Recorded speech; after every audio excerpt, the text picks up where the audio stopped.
Apa dampak efisiensi anggaran terhadap kinerja kementerian dan lembaga jika dilakukan dalam 3 tahap sebagaimana disampaikan Presiden Prabowo yang sekarang saja sudah menimbulkan kekacauan dan dampak PHK bagaimana nanti dengan tahap kedua dan tahap ketiga? Begini jawabannya. Rencana efisiensi yang dijalankan 3 tahap ya bahkan total penghematan yang direncanakan kan disampaikan 750 triliun.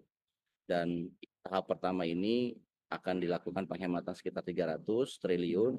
Tahap kedua nanti akan berjumlah 308 dan sisanya mungkin tahap ketiga. Nah, kalau model efisiensi yang diterapkan adalah serampangan seperti yang lalu, yang kemudian mendapatkan penolakan dari masyarakat dan juga dari birokrasi ke pemerintahan, maka pemotongan tahap kedua dan tahap ketiga ini pasti akan menimbulkan kegaduhan yang sama. Kenapa? Karena efisiensi ini model yang serampangan ini akan membuat shrinking down ya government. Dia akan membuat pemerintah semakin mengecil sehingga aktivitas dilakukan oleh pemerintah tidak banyak lagi.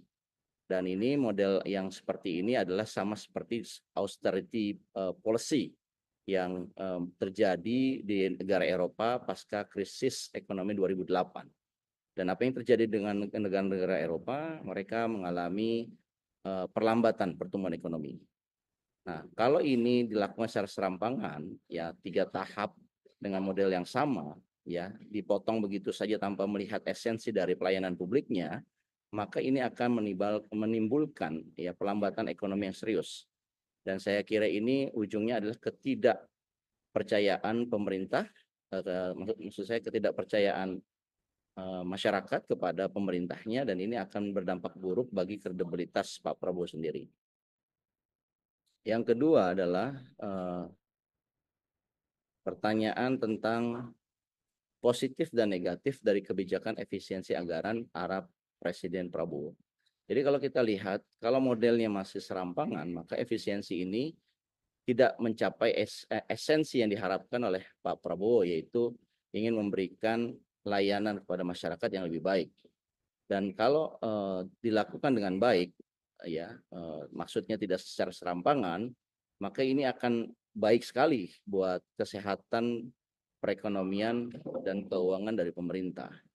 Kalau pemerintahnya menggunakan metode yang hati-hati, ya, kemudian juga melihat bagaimana dampaknya terhadap layanan publik, maka ini tidak hanya akan efektif karena ibarat obesitas dari birokrasi pemerintah ini, lemak-lemak yang kotor ini akan diperbaiki, akan disehatkan dengan efisiensi. Saya kira positifnya itu, tapi dengan catatan manakala dilakukan dengan benar.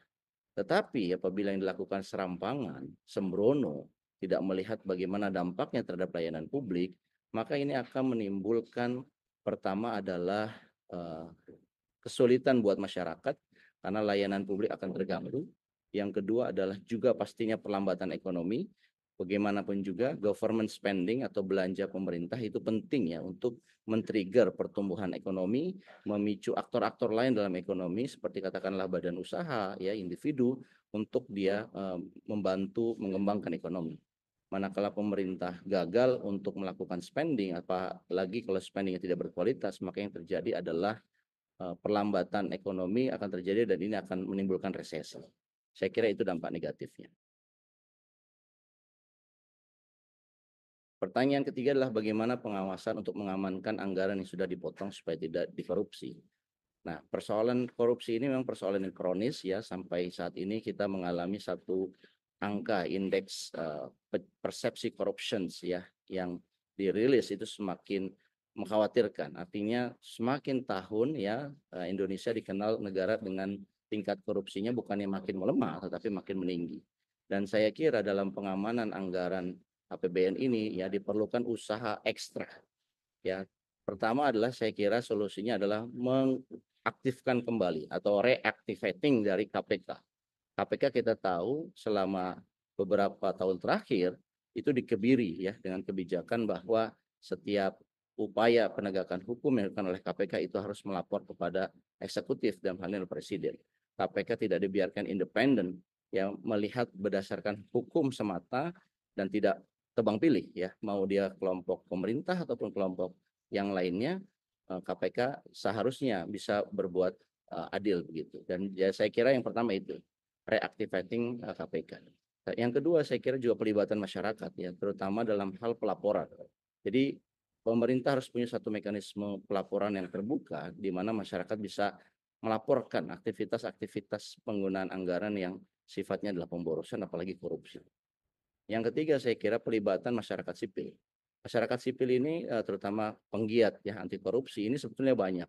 Ada di kampus ya, ada di NGO, ada di kalangan pelajar, mahasiswa. Saya kira ini perlu dilibatkan dan diberikan satu ruang ya untuk mereka juga mengawasi, terutama adalah memastikan bagaimana 1 rupiah dana yang dikumpulkan dari pajak dan itu disimpan dalam bentuk APBN itu betul-betul bermanfaat buat layanan publik. Saya kira dengan partisipasi publik yang luas ya dari masyarakat sipil, pengawasan yang terbuka, pemberantasan pencegahan dari korupsi ini bisa lebih baik lagi.